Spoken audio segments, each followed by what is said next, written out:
fears. I have the normal fear of passing away. You know, I guess we all think about that. It's concerning that everyone in the house, including the dog, is deceased. And Omar, one of the most troubling things about this is that this house was not secured. The door was actually open. Hollywood is in shock as new details emerge about the mysterious deaths of legendary actor Gene Hackman and his wife, Betsy Arakawa. Found lifeless in their Santa Fe, New Mexico home, the investigation is uncovering chilling clues. What really happened? Are they moving at all? No, dude, they're not moving. Just send somebody out here really quick. Initial findings noted no external trauma to either individual.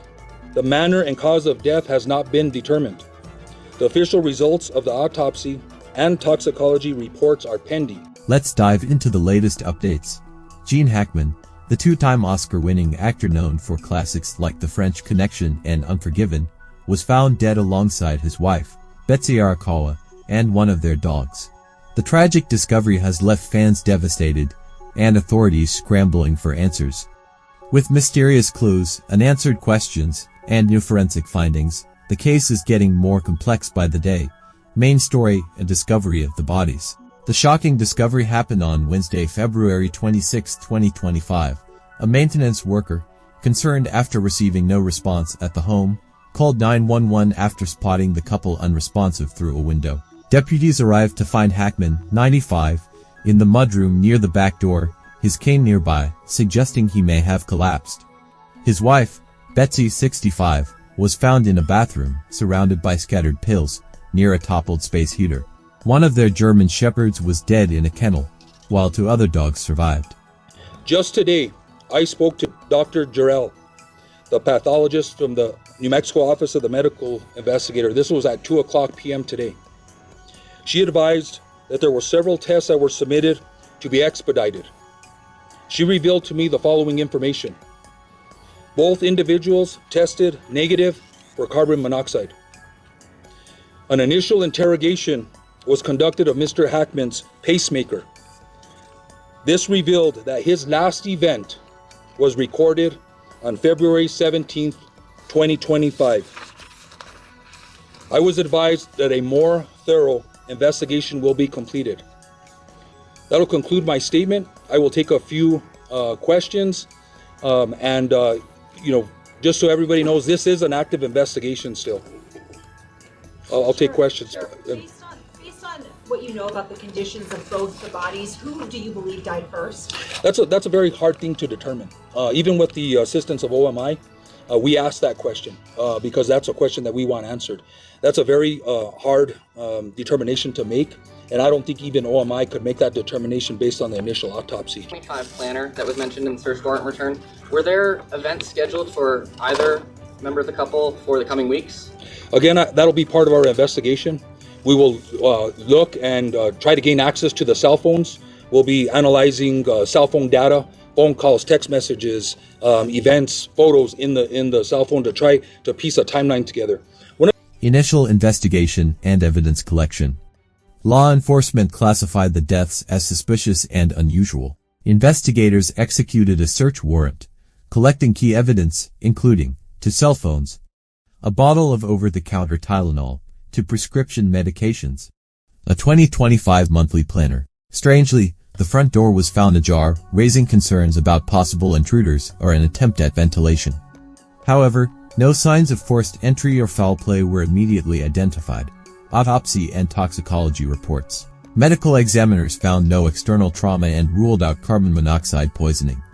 However, both Hackman and Arakawa's bodies showed signs of decomposition and partial mummification, suggesting they had been dead for at least 10 days before being found.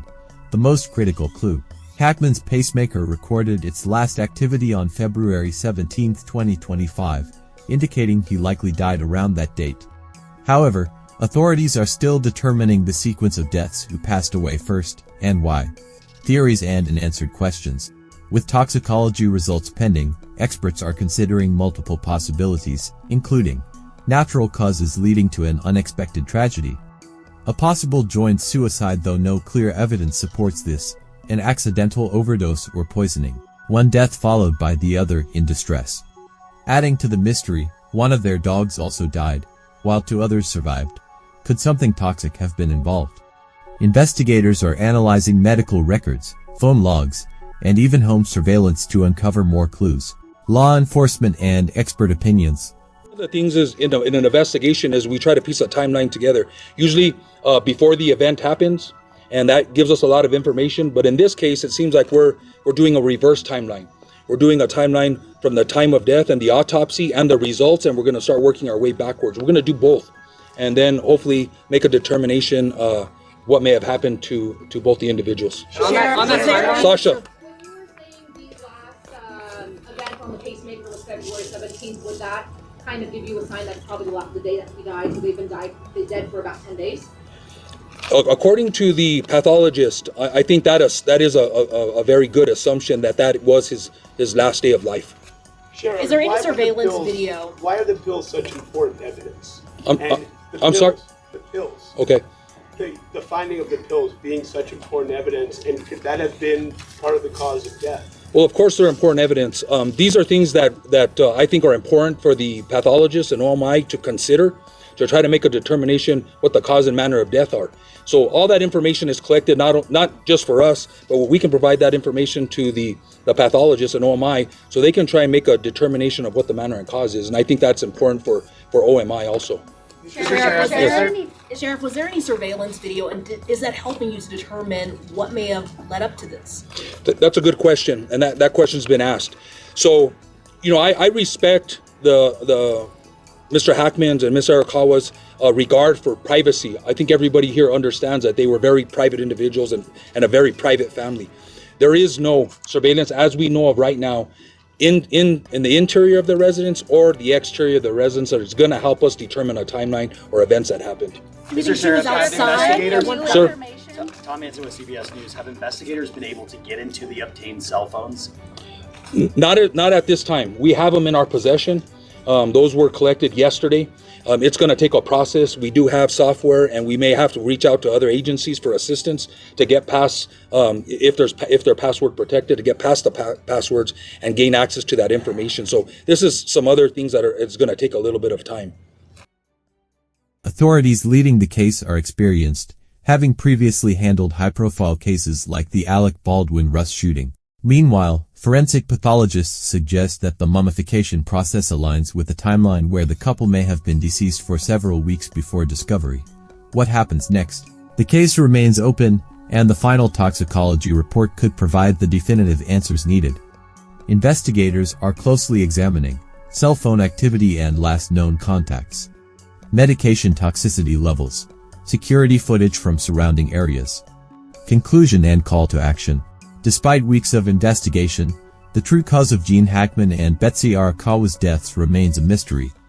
Was it a tragic accident, a silent health crisis, or something more sinister? Only time will tell. What do you think? Leave your thoughts in the comments below, and don't forget to like, share, and subscribe to stay updated on the latest breaking news.